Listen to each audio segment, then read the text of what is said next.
Alright, what's up guys, this is Spooky, and as you guys know, we've been getting more and more into getting new cameras and new glass for the stream lately, especially stuff by Tamron. Shout out to Tamron. This is their nice 1735 wide angle lens that we're going to be using on the stream very soon for Battle Circuit, and we're also looking at right now the nice 2470 generation 2 by them. It goes all the way down to 2.8, very beautiful. This is at 70 millimeters.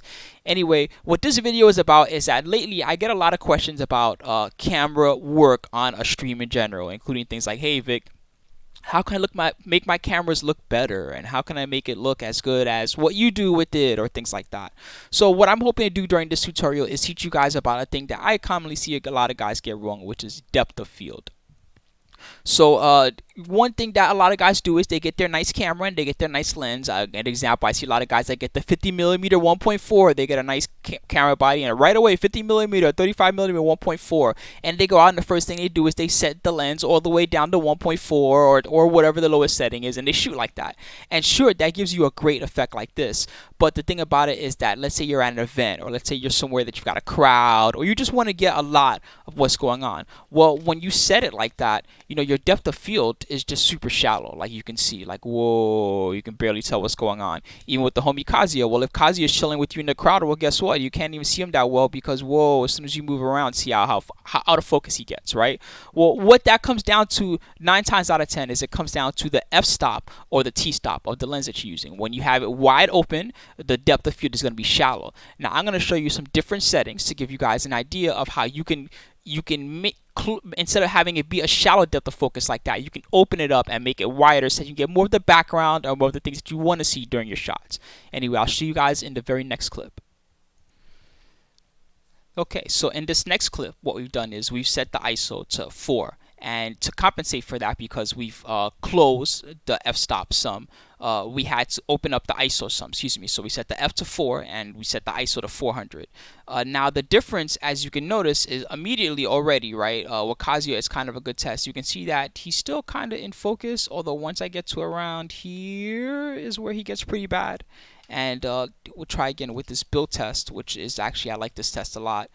Here it's great, and see how we've gotten a bit more focus out of it, but finally when we get to around here, it's kind of out of focus. So that was at f4. In this next clip, we're gonna try to close the f even further and see how much of an effect of it we can get. Alright guys, so in this next clip, we've closed the f-stop all the way down to f8, and now we're at ISO 1600. And one thing that I haven't really done in this video, but that you can do, is that you can also manipulate the shutter speed depending on the model of your camera. So right now, I'm just leaving it at 1/30th, but you could go further than that depending on what you have. One thing to keep in mind is that if you set higher ISO settings, generally you'll add some kind of grain to your video. I don't necessarily mind that, especially for this type of thing, if I want to get a lot of focus, and that grainy look sometimes looks great for like an arcade environment or things like that. So it can add or take away depending on what you're doing, or you can change that up in your post-production process depending on what you're trying to do. Anyway, so here we are, ISO, like I said, f8, ISO 1600, and take a look. Whoa, we get so much range out of that build now. Finally, when I get around here, it gets a little blurry, but see how much range we've gotten out of it at f8. And again, we had to change the ISO to compensate, but this is still not too bad at 1600. Actually, the Mark III body doing pretty well here. So now in the next clip, we're just going to jump way ahead to like a nearly closed f-stop to show you how you can change your depth of field and have it be completely wide open compared to being completely shallow if you have your f-stop wide open. Alright guys, so here we are in the last clip, and in this one I've closed the f-stop as far as it will close on this particular Tamron model, which is all the way down to f22, and you'll probably see a huge difference in this clip because pretty much this is going to be, as far as focus, as crazy as it gets.